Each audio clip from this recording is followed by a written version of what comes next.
En el día de hoy se dará a conocer una relación entre la propuesta de Nozick y la propuesta de Hayek. Quien va a presentar va a ser Dayanara Sánchez. Para dar inicio daremos una pequeña reseña de quién fueron cada uno.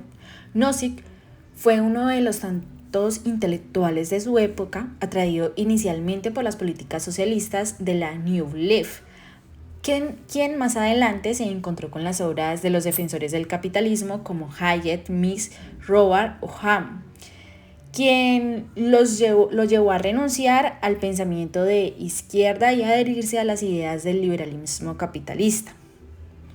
Nozick publicó su obra más importante de Anarquía, Estado y Utopía, quien está inspirada en la filosofía política de John Locke, que pretende ofrecer una justificación moral del liberalismo y el Estado mínimo. Para ello, la obra procura primero responder las objeciones que los anarcocapitalistas dirigen al Estado. Y por el otro lado está Hayek, quien fue un economista, jurista y filósofo austriaco, ganador del Premio Nobel de Economía en 1974, quien es conocido principalmente por su defensa del liberalismo y por sus críticas a la economía planificada y al socialismo. Nozick nos mete de lleno, por tanto, en la filosofía política, que no puede desligarse de la filosofía moral. Hay que mencionar también que en gran parte del libro es un alegato en contra de otro importante autor en la filosofía política, quien es John Rawls, y su teoría de la justicia redistributiva, a la que Nozick opone su teoría retributiva.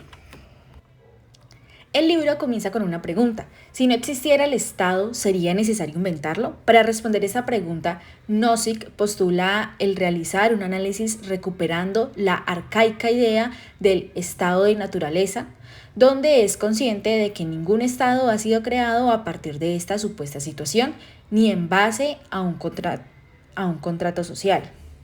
La razón de partir de ese análisis es para Nozick de utilidad y tiene un propósito explicativo. Para ello presenta rápidamente descartar los análisis comparativos bajo los criterios de minimizar y maximizar, en la que se comparan dos situaciones, una de estado horrible de naturaleza versus el peor de los estados posibles, minimizar, y otra de la situación de un estado de naturaleza perfecto versus un estado igualmente perfecto. Su razón de descarte es que estas situaciones se basan en una excesiva incertidumbre que no llegaría a una situación definitiva de consenso racional. Además, parte de una situación de anarquía, el cual es un estado de naturaleza, en la que las personas satisfagan de forma general sus propias restricciones morales y actúen en general como deben. Este supuesto dice que podría ser realista y sí en esta la mejor y más óptima situación de anarquía posible. Se demuestre que el Estado es moralmente superior o que directamente este surgiría a través de un proceso que no rompa restricciones morales, se podría llegar racionalmente a justificar la existencia del Estado. Este es de hecho su reto. La primera barrera de superar sería romper algunas tesis anarquistas que postulan que cualquier Estado viola necesariamente los derechos de los individuos y que por ende el Estado es en sí intrínsecamente inmoral, sosteniendo que la filosofía moral debe anteceder a la filosofía política. La tarea de responder a la pregunta de si ese Estado podría surgir a partir de la anarquía sin violar restricciones morales. Nozick utiliza en su discurso filosófico una metodología concreta, a saber, en su epistemología utiliza conceptos tanto de la ciencia política a cuestiones de hecho como a conceptos de filosofía del derecho en relación a temas de legitimidad y justifica a partir del análisis del estado de naturaleza en base al concepto de explicación potencial desarrollada por Karl Hemmel como explicación correcta si todas las cosas mencionadas en ella fuesen correctas y operaran. Para Nozick, fundamentalmente, la explicación del estado de naturaleza es una explicación potencial fundamental, que son las explicaciones que despejan un determinado campo de estudio de forma global y que arrojan mucha luz sobre el entendimiento del campo, aun cuando estas explicaciones no sean de todo correctas. Es decir, no llegando a ser explicaciones potenciales. En sus palabras, aprendamos mucho viendo cómo podría haber surgido el estado, incluso si no surgió de esta manera. Nozick parte de su análisis de un estado de naturaleza parecido al de Luke, en el que postula que en esta situación o parecidas el individuo se define solo. El individuo pide ayuda a otros para protegerse y finalmente surgen agencias de protección mutuas, pero aun si los costos y riesgos de protección son altos, ya que los demás también se asocian en otras agencias. También postula que se crean por demanda y necesidad agencias de protección privadas y el individuo contrata sus servicios. Y por último, inicialmente las distintas agencias de protección privadas litigian y luchan entre sí en su determinado territorio, pudiendo pasar varias cosas. Por otro lado, Nozick justifica cómo se llega a estas dos situaciones que definen el estado mínimo: monopolio de la fuerza y carácter distributivo, y cómo además lo hace desde dos condicionantes, a saber, en primer lugar a través de un proceso de mano invisible y en segundo lugar sin violar las restricciones morales de las personas. Nozick comienza diferenciando entre restricciones morales y fines morales. Ciertos intereses morales pueden funcionar como un fin moral en forma de estado final en el que ciertas actividades se realicen como resultado. Los fines morales son constructos morales manejados fundamentalmente en la filosofía moral utilitarista, que explican o justifican los conceptos morales en función del producto del bien mayor para la mayoría, en el que el resto de los conceptos morales están en fin integrados. Así, el utilitarismo no toma realmente en cuenta los derechos y su violación, ya que deja en un estado derivado a su resultado como un fin moral. Igualmente, Nozick postula un principio de compensación, el cual son aquellos que se encuentran en desventaja al serles prohibido realizar acciones que podrían dañar a otros. Tienen que ser indemnizados por desventajas que les son impuestas para dar seguridad a los demás. Si el incremento de inseguridad de prohibir una acción beneficia a los prohibidores menos que lo que les supondría la obligación de compensar por la desventaja en que colocan a los que se prohíbe dicha acción o no pueden compensarla, entonces no estaría en disposición de imponer la prohibición. Además, señala algunas actividades de intercambio productivas, las que son aquellas que hacen que el que recibe algo esté mejor de lo que estaría si el que le ofrece no hubiera tenido nada que ver en absoluto con el receptor. En este sentido, si bien todo intercambio voluntario parece ser productivo, es solo una falsa apariencia, ya que puedo estar mejor de lo que estaba a la hora de realizar el intercambio, pero no siempre estaré mejor de lo que estaba si la persona con la que intercambió nunca hubiese existido. Para finalizar, Nozick explica cómo surgiría el Estado en su versión de estado mínimo, a partir del estado de naturaleza y sin violar los derechos de nadie, a partir de un proceso de mano invisible. Además, hay que recordar que para el autor, un Estado debía cumplir, siguiendo la tradición weberiana, el ser el único agente en un territorio dado en disponer del monopolio en el uso o autorización del uso de la violencia y en prestar atención o protección para todos. En este sentido, para concluir, que la agencia de protección dominante en un territorio es su Estado, y se concluye con una frase de Nozick que es: habiendo llegado el estado mínimo desde la anarquía, nuestra principal tarea ahora es establecer que no debemos ir más allá. Ahora daremos paso a la propuesta de Hayek. En primer lugar, se dará a conocer la transición del concepto de libertad al de libertad como poder, el cual ha sido favorecida por la tradición filosófica, que al definir la libertad como una palabra de limitación, donde Hayek ha usado coacción, la libertad define la ausencia de un particular obstáculo en la coacción que deriva de la voluntad de otros hombres. La libertad únicamente se convierte en positiva a través del uso que de ella se hace. La diferencia entre libertad y libertades es la que existe entre una condición y virtud, la cual se permite todo lo que no está prohibido en las reglas generales, y otra donde se prohíben todo lo que no está explícitamente permitido. El poder creado de la civilización libre es la clave de la obra de Hayek, donde se pueden encontrar diferentes maneras de entender la civilización. O un buen diccionario podría arrojar varias maneras en las que se puede entender. Es, por ejemplo, la idea que Hayek tiene es que trata de una experiencia nueva en la historia de la humanidad. Se puede decir que la cultura es algo que siempre ha estado, pero la civilización no. ¿Qué quiere decir esto? Que Hayek tiene de civilización que consiste en un tipo de vida en sociedad compleja, que los seres humanos somos incapaces de saber cómo funciona. La característica más importante del hombre civilizado es la ignorancia.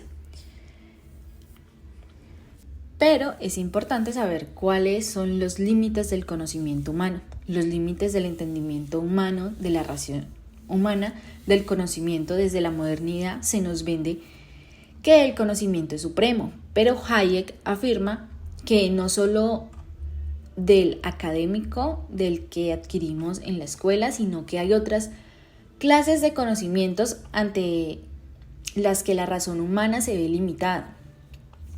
Uno de esos es el de conductas y comportamientos. Esto es cierto tipo de conocimiento porque llegamos a saber qué es aceptable para vivir en sociedad, pero tenemos una enorme ignorancia informe a cómo surgieron esos patrones de conducta y si existen alternativas. Resulta que surgen con el paso de la experiencia del ser humano por los años y que son transmitidos por generaciones. Es por esto que la ignorancia del hombre civilizado se muestra con la división del trabajo, que según David Ricardo y Adam Smith fue lo que trajo al ser humano a vivir en sociedad. Por eso se hace lo que uno mejor puede hacer y después usar el intercambio. El conocimiento que implica la división de trabajo no puede estar en la cabeza de una sola persona. Los seres humanos descansamos en un conocimiento que no tenemos, sino que alguien más posee. Se podría señalar que nuestra ignorancia se evidencia en la coordinación entre los que producen bienes y servicios y los que los demandan. Esto es algo que ignoramos, no podemos tener el control sobre esto porque cambia constantemente. Sí, como cambian nuestras valoraciones y deseos, la necesidad de producir bienes y servicios, como qué producir, cuánto producir y quién lo va a hacer. Es una coordinación que nadie puede hacer, que nadie puede llegar a dominar, y es un argumento importante que Hayek usa para rechazar la idea de una economía centralizada o de una sociedad centralmente planificada, en donde la civilización libre ha sido verdaderamente creadora de bienestar y transformar las ideas. Y todo esto es gracias al ejercicio de la libertad individual. La libertad no solo permite que transforme esos bienes, sino también nuestros valores. Desde la perspectiva de Hayek, cada ser humano tiene atributos que le otorgan una dignidad que según la biología de otra forma no podría poseer. Como declaración de hecho, no es cierto que todos los hombres han nacido iguales. La igualdad ante la ley conduce a una desigualdad material. Muchos abogan por el aumento de la igualdad, pero no lo están pidiendo realmente, ya que ellos, los que piden, es una distribución que esté más conforme con las concepciones humanas del mérito individual. Hayek indica que la única igualdad posible que existe en una sociedad desigual es la igualdad ante la ley, la igualdad al trato. Este menciona que la igualdad ante la ley es incompatible con la igualdad material y que la justa distributiva, distribuir la riqueza equitativamente, no puede tener una igualdad ante la ley. Entre seres completamente desiguales, lo ideal es que no hayan privilegios ni exclusiones en la sociedad y que seamos tratados por igual. Las condiciones en cómo vive cada uno dependerá de otros factores. El fin último para perseguir en la sociedad es el Estado de Derecho e igualdad ante la ley, en donde los seres humanos somos completamente desiguales, ya que tenemos diferentes dones, habilidades y capacidades, educación, entre otros, Y además de que existen factores como la familia, donde hay hábitos, costumbres y valores que también influyen en diferencias entre las personas. Hayek menciona el mérito, dice que es un tema subjetivo, ya que es una decisión que toma uno como persona o lo decide alguien más. Pero no existe un juez que determine quién merece más y quién merece menos. El merecimiento no es un criterio funcional para que la vida en sociedad camine ni para que las personas obtengan lo necesario para vivir. Hayek opina que las personas deben recibir en base al valor, en base a la utilidad de lo que cada individuo lleva a cabo en sociedad. Además de que cada uno de nosotros debemos explotar y aprovechar nuestras capacidades y aptitudes para lograr vivir de la mejor manera posible. Hayek aborda la democracia y comienza con establecer la democracia como medio y no como un fin, que sirva para escoger a las personas en el poder de la administración del gobierno. Sin embargo, Hayek reconoce que la democracia por sí sola no es una garantía de los derechos individuales, de la vida, propiedad y de la libertad, y que hay ciertas justificaciones que nos hace Hayek, y es que apueste por la democracia. Uno de ellos es aquel que dice que de una manera pacífica, a través de la cual puede diferenciarse en posturas de quien debe gobernar, también permite que haya personas que se especializan en el área de la política. Para finalizar con el planteamiento y la perspectiva de Hayek, este plantea que no deben haber clases sociales, sino que hay clases de personas como los empresarios y los creadores de ideas, que sus funciones es descubrir necesidades y satisfacer esas necesidades de manera eficiente y más barata posible. Las personas que viven de un salario, los asalariados. Además, plantea la negatividad del Estado en crear leyes laborales que protegen al asalariado y se olvidan del derecho del empresario. La libertad de crear negocios es verdaderamente importante debido a que el empresario es un emprendedor que se mantiene en riesgo. Es únicamente el Estado de Derecho el que permite la garantía de su propiedad y disfrutar de lo que es producto de su trabajo, creatividad y su idea. Además, el respeto a los contratos. Para concluir, Hayek, una evolucionista de la sociedad, retoma el método contractualista y formula la propuesta para la construcción de un orden social basado en unos principios universales de justicia alcanzados por individuos razonables. El economista austriaco llega a la conclusión de que el mejor orden deseable es aquel en el que se proteja a los individuos de cualquier injerencia externa en su ámbito privado, para que en este sean ellos libres. Un orden que se desarrolle de manera espontánea, en el que no intente planificar la forma que ha de tomar y en el que las desigualdades sociales, cuestión inevitable y perfectamente aceptable, solo son asunto de los que necesitan salir de ellas, ya que son estos los que en el orden espontáneo del mercado deben buscar superar su posición desafortunada.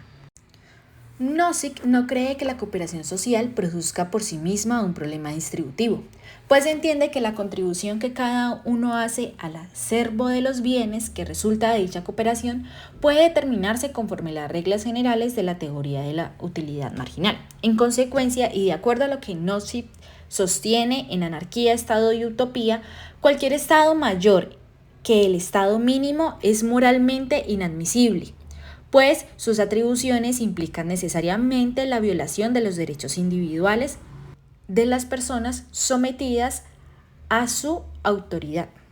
Para finalizar, los principios blancos de la tesis defendida por Nozick son, por consiguiente, los narcocapitalistas y por otra las diferentes teorías igualitarias y socialismo. Muchas gracias.